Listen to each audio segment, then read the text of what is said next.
American soccer is at a crossroads. Either we can double down on our current state of mediocrity in global soccer, or we can push our boundaries and strive for something greater, achieving our potential as a global soccer superpower from a sporting, social, and economic perspective. And this crossroads has come into the spotlight even more with the upcoming U.S. Soccer Federation presidential election in February of 2018.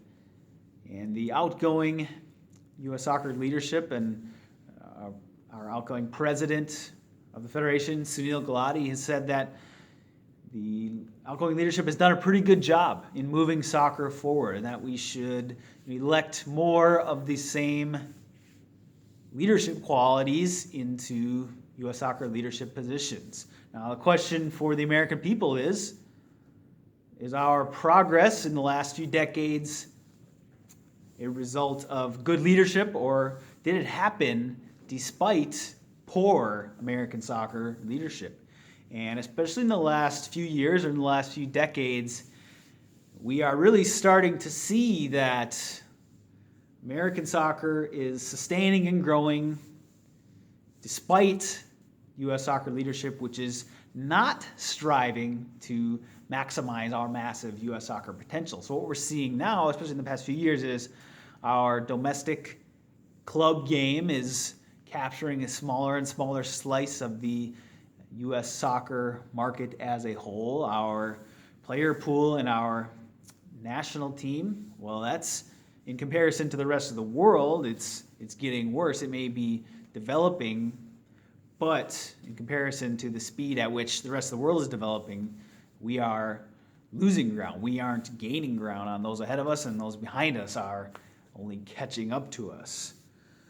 So it's up to us now to make this decision. Do we sit content with the excuses of, oh, let's just give it more time? How many more decades do we need? How many more World Cup qualification failures will it take for us to finally get fed up? My hope is that this 2018 failure was a big enough wake-up call for us to finally wise up and demand that American soccer align itself with the global essence of soccer, which is equality and opportunity. But I'm worried that this 2018 failure will not be enough. But no matter, we will continue to fight and continue to build the momentum of the movement for open USA soccer. Because at the end of the day, it's about more than just competition format. It's really a question of right versus wrong. It's a moral imperative to include all people in American soccer. And that is the mandate of any governing soccer federation,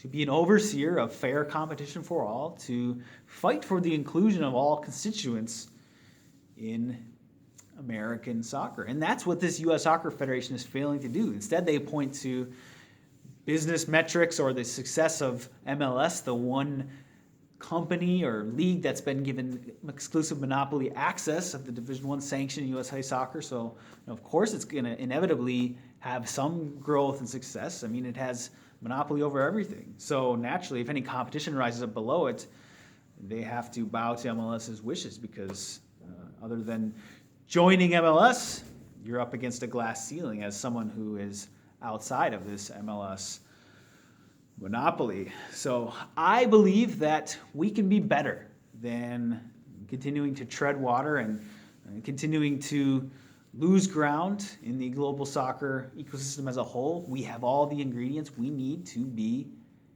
a world soccer superpower. We have the financial ability, the infrastructure, the technology abilities here in America. We are first in the world in all those areas.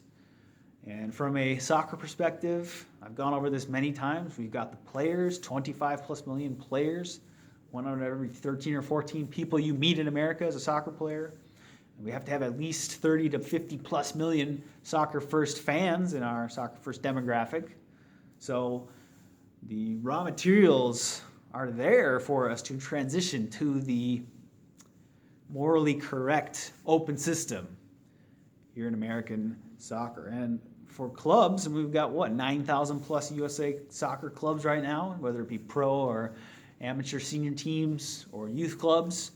We are ready, once that declaration is made, that we are moving to an open system in, let's say, 3 to 5 years. Clubs are ready to mobilize. People are ready to mobilize in the U.S. soccer marketplace.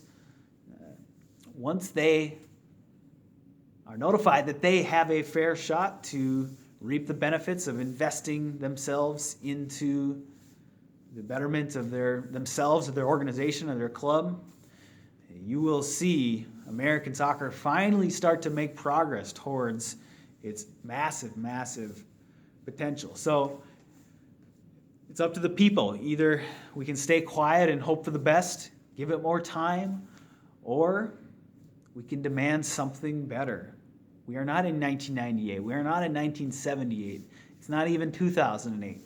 We are in 2018. It is time for American soccer to finally get on the right side of history, to align itself with the wild success that the rest of the open soccer world has had. It is the one piece, the one root policy that has led to all of our symptomatic problems in American soccer, our player development issues, our terribly unpopular domestic club soccer game, our pay-to-play rich sport problems, when you don't have incentive to build in the lower divisions, to provide free-to-play academies and to create scouting networks. Well, it's no wonder that many, many great, talented kids are excluded from a proper opportunity in the game. The only ones who get a fair shot are the ones who can afford $1,000 in fees per year, which is just flat out wrong. We are totally doing American soccer in a way that's 100% un-American. We need to do a 180 and go back to our roots, because we were once aligned with the essence of global soccer, but as things changed, we drifted away, and American soccer kind of got taken over by people who are more interested in financial profits and control rather than the love of the game and the essence of global soccer, equality and opportunity. So, America, it's time to take our soccer back. It's up to us to hold our U.S. Soccer Governing Federation accountable. If that federation won't align, then we will set up a new alternate governing soccer federation in its place. And FIFA can sanction that alternate federation in a heartbeat, and all of a sudden, this current iteration of the U.S. Governing Soccer Federation, USSF, becomes completely irrelevant. So if you like this video, make sure to share it out across social media and also subscribe right here to my channel, and I'll talk to you soon.